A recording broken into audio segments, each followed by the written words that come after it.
जय Shri Krishna, Radhe Radhe. I hope आप सभी बढ़िया होंगे। सो वीकेंड एनालिसिस क्या लगता है, मार्केट नेक्स्ट वीक क्या करना चाहिए, बाय ऑन डिप्स की स्ट्रेटेजी रखना चाहिए, सेल ऑन राइज की स्ट्रेटेजी रखना चाहिए, देख लेते हैं फटाफट से। तो स्टार्ट करेंगे with index Nifty, then small cap mid cap, then कुछ स्टॉक्स की भी बात करेंगे जो मुझे पर्सनली काफ़ी अच्छे लग रहे हैं। ठीक है, तो अगर मैं निफ्टी की बात करूं तो निफ्टी बंद हुआ है 26,042 पे, 26,042 पे। तो यहाँ पे अब स्ट्रेटेजी क्या रहेगी, अगर मैं 1 आवर के चार्ट की बात करूं तो निफ्टी के लिए जो इम्पोर्टेंट सपोर्ट जोन है, देखो कंडीशन मेरी क्या बोलती है कि अगर मार्केट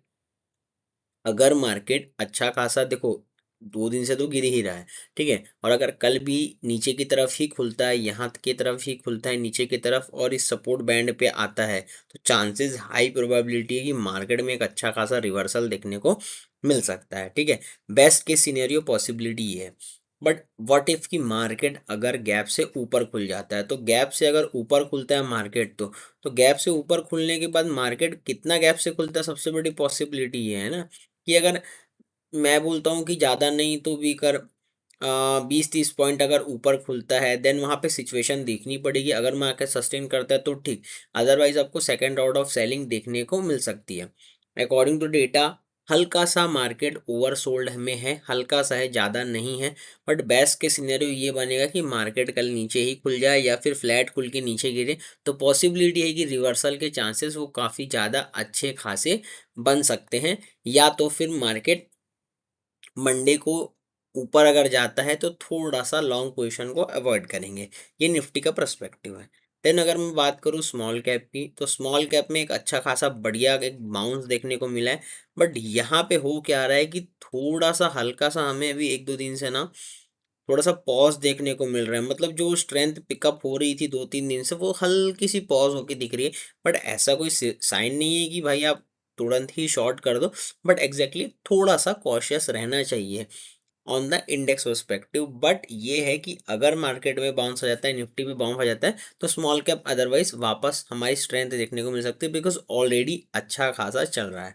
बट अगर मैं बात करूँ स्मॉल कैप की, तो स्मॉल कैप के लिए एक थोड़ा ये स्ट्रॉन्ग रजिस्टेंस है यहाँ पे। तो थोड़ा सा अगर और ऊपर जाता है और थोड़ा निफ्टी भी बाउंस आ जाता है विदाउट, अगर निफ्टी नीचे नहीं आता उसके पहले ही बाउंस आ जाता है, थोड़ा सा कॉशियस होके चलना है। फॉर एग्जांपल अब मैं बात करूं मिड कैप की, तो मिड कैप में भी सिंपल वही है कि मिड कैप में भी अच्छा खासा रैली होने के बाद थोड़ा कूल ऑफ हो गया है। तो कूल ऑफ होने के बाद में अब यहाँ से मिड कैप भी कैसा सिचुएशन देता है वो हमें मंडे को देखना पड़ेगा। बिकॉज क्या हो रहा है, market is volatile, clear cut volatile है। मार्केट वन वे गिरता है, देन बाउंस आता है, फिर गिरता है, फिर वन वे बाउंस आता है, देन अगेन प्रॉफिट बुकिंग आती है। वो इस वजह से हो रही है बिकॉज करेंसी जो है हमारी वो भी फ्लक्चुएट हो रही है काफ़ी बीच में। अगर आप मैं बात करूँ थोड़ा करेंसी की, अगर आप थोड़ा समझोगे तो करेंसी में एक अच्छा खासा रनअप आया था, जिसकी वजह से इंडियन मार्केट में प्रॉफिट बुकिंग चल रही थी, एफआईआई की सेलिंग चल रही थी। बट आप देखोगे 1-2-3 अच्छी खासी एक वापस मजबूती आई है यूएसडी आईएनआर में, तो हमारे इंडियन मार्केट में भी अच्छी खासी रैली देखने को मिली। मतलब ये जो 3 कैंडल्स है, 1-2-3 कैंडल्स में गिरी है, तो उतना ही अगर आप निफ्टी को कैंडल को वापस देखोगे तो मार्केट 1-2-3 दिन से रैली दे रहा था मार्केट। तो कहीं ना कहीं करेंसी का इम्पैक्ट है मार्केट को लेके। सेकेंड इंपॉर्टेंट थिंग, जो गोल्ड एंड सिल्वर में तेजी हो रही है, बाय गॉड धुआंधार तेजी हो रही है। मतलब अनएक्सपेक्टेड, किसी को भी समझ में नहीं आ रहा है कि एक्चुअली में हो क्या रहा है यहाँ पे। एक्चुअल में सब अपना अपना तर्क दे रहे हैं, तो मैं इसमें ज़्यादा कमेंट नहीं करूंगा गोल्ड सिल्वर का, because I am not a commodity expert. मैं इक्विटी मार्केट को वॉच करता हूँ, सो मैं आपको इक्विटी मार्केट के बारे में बताऊंगा। बट एक्चुअल में ड्रीम रन चल रहा है। मतलब अगर आप चार्ट देखोगे, अगर आप थोड़ा सा भी अगर मैथमेटिक्स आपने पढ़ा है, तो ये आपको सीधा सीधा दिख रहा होगा, इट्स अ 90 डिग्री चार्ट। मतलब ऐसा एक 90 डिग्री का जो एंगल होता है ना, उस टाइप का चार्ट है। और कभी भी कोई चीज़ अगर 90 डिग्री से चलती है तो फिर वो नीचे भी वैसे ही आती है।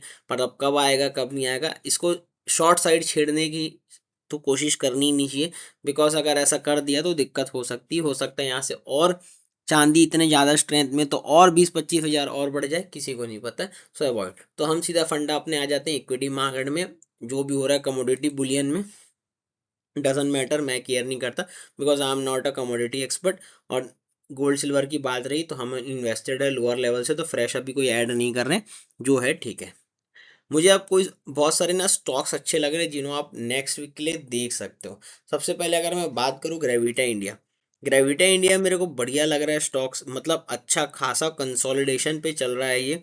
अगर ये रेंज को ब्रेक करके सस्टेन करता है देन ग्रेविटा इंडिया में हमें अच्छे खासे एक अप मूव देखने को मिल सकती है। तो this is the chart first of all Gravita India. दूसरा अगर मैं बात करूं, एक आलू वालिया कॉन्ट्रैक्ट है, ये भी एक बढ़िया स्टॉक है। हुआ क्या था, प्राइस में यहाँ से गैप अप हुआ था अच्छे खासे एक अर्निंग के बाद में, बट उसके बाद देखोगे तो टाइटनेस और कंसोलिडेशन हो रही है। बट इस स्टॉक में अगर कोई भी स्ट्रेंथ दिखती है, निकालता है, तो यहाँ से हमें एक अच्छे खासे थोड़े बहुत ट्रेडिंग के परस्पेक्टिव से गेंस देखने को मिल सकते हैं। तीसरा हमारा स्टॉक है वो है सेजिलिटी इंडिया। सेजिलिटी इंडिया भी अच्छा खासा कंसोलिडेशन कर रहा है, टाइटनेस आ रही है इसमें। यहाँ पे हल्का सेलिंग प्रेशर है, बट ठीक है, उतना कोई ऐसा सेलिंग प्रेशर नहीं है, बिकॉज यहाँ पे बैर्स बुल्स भी प्रेजेंट है। देखो इतनी बड़ी एक काउंटर कैंडल आई थी, प्राइस उसी के अंदर में है अभी भी। अगर इसको निकालता है तो यहाँ से सेजिलिटी में भी अच्छा खासा एक मोमेंटम देखने को मिल सकता है।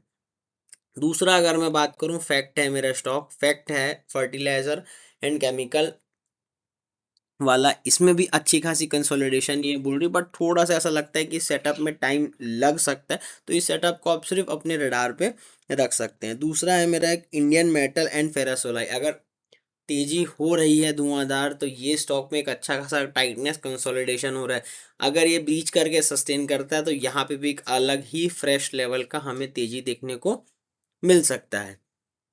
मैं आज आपको बहुत सारे स्टॉक बता रहा हूँ, ठीक है। देन अगर आप बात करोगे एक स्टॉक की, यह है ईआईडी पैरी का। इसने भी अच्छा खासा एक बेस बनाने की कोशिश की है, बट ठीक है, थोड़ा सा रिस्की सेटअप है ये भी। बट अगर अच्छा खासा मार्केट में बाउंस आ जाता है तो ये सब सेटअप में चलने को टाइम नहीं लगाते, ये सब सेटअप अच्छे चलते हैं। दूसरा अगर मैं बात करूं, एक है दिलीप बिल्डकॉन। ये भी अच्छा खासा सेटअप टाइट हो रहा है रेंज में, क्योंकि इसकी जो सारी रेंज है ना वो बार बार एक दूसरे से टेस्ट हो रही है, तो कहीं ना कहीं सेलर वीक पड़ रहा है। बट कंडीशन एक ही कि यहाँ पे हमारा स्मॉल कैप इंडेक्स परफॉर्म करना चाहिए, अगर वो करता है देन ये स्टॉक अच्छे खासी परफॉर्म करके दे जाएंगे। सो दिस इज, मैंने आपको बताया कि निफ्टी पे क्या करना चाहिए। मेरी बेस्ट के सिनेरियो में मैं फिर से रिपीट कर देता हूँ कि मार्केट अगर यहाँ से गैप डाउन होकर नीचे से लिक्विडिटी पिकअप करती है तो बेस्ट के सिनेरियो रहेगा, बाउंस अच्छा खासा मार्केट में आएगा। यहाँ से अगर गैप अप हो जाता है तो थोड़ा सा वेट एंड वॉच करके ही लॉन्ग करेंगे, बिकॉज फिर ये हो सकता है कि निफ्टी को साइडवेज करके स्मॉल कैप मिड कैप में सेलिंग कर दें, तो बेस्ट के सिनेरियो नीचे का होता है। स्मॉल कैप का मैंने जैसे आपको बताया कि स्मॉल कैप में थोड़ा हल्का एग्जॉशन दिख रहा है, बिकॉज सेलिंग का प्रेशर यहाँ पे काफ़ी हाई था, तो यहाँ कहीं जाने के बाद रुकना अटकना थमना वाजिब है, तो वो हो रहा है। तो उसके इसको देख के इसके अकॉर्डिंग ही हमें स्टॉक्स में एंट्री लेनी है। दूसरा मैंने आपको स्टॉक्स बताया, दिलीप बिल्डकॉन अच्छा लग रहा है, सेटअप काफ़ी बेहतरीन है, मतलब मार्केट में सेलिंग हो रही थी बट ये थोड़ा सा नहीं दे रहा था सेलिंग। दूसरा मैंने आपको बताया फैक्ट था, बेहतरीन स्टॉक है, मतलब ये है कि थोड़ा सा अच्छा रेंज बना रहा है, ठीक है, बट ब्रेकआउट के बाद ही हम इसको बाय करना है। दूसरा मेरा सेजिलिटी इंडिया था, ये भी सेटअप बढ़िया दिख रहा है, तो ये मैंने आपको बताया। ये है Indian metal and ferrous alloy, ये भी बहुत ही बढ़िया लग रहा है स्टॉक, एकदम ज़बरदस्त है। एक आलू वालिया कॉन्ट्रैक्ट है, रेंज के अंदर में ही है, बट अगर निकालता है, बिकॉज अच्छा खासा बाइंग का प्रेशर यहाँ पे उठा था, तो बायर एक्टिव है यहाँ पे मार्केट में। दूसरा ग्रेविटा इंडिया, ये भी माइनिंग एंड मिनरल से रिलेटेड है, और ये स्टॉक में क्या है, बार बार ये अपने जो रेंज है सारे को बार बार ये टेस्ट कर रहा है, तो अगर इसके ऊपर निकालता है तो एक अच्छी खासी लिक्विडिटी बाइंग के साइड पिकअप हो सकती है। सो ये था मेरे तरफ से इस वीकेंड का एनालिसिस, क्या लगता है मुझे, मैंने आपको बताया है बिल्कुल इन द ब्रीफ। और डिस्क्लेमर ये है कि जो भी स्टॉक्स मैंने बताए हैं आप अपने हिसाब से रिसर्च करके देख लें, मैं आपको कोई बाय सेल के रिकमेंडेशन नहीं दे रहा हूँ, बस एक टेक्निकल बेसिस पे शेयर कर रहा हूँ कि ये स्टॉक्स मेरे को अच्छे लग रहे हैं। हो सकता है कोई स्टॉक एसएल भी काटे, हो सकता है कोई स्टॉक भाग भी जाए, तो अपने रिस्क और अपने रिस्क मैनेजमेंट के एपेटाइट के अकॉर्डिंग आप लोग दे सकते हैं। This is all from my side, happy weekend, sayonara.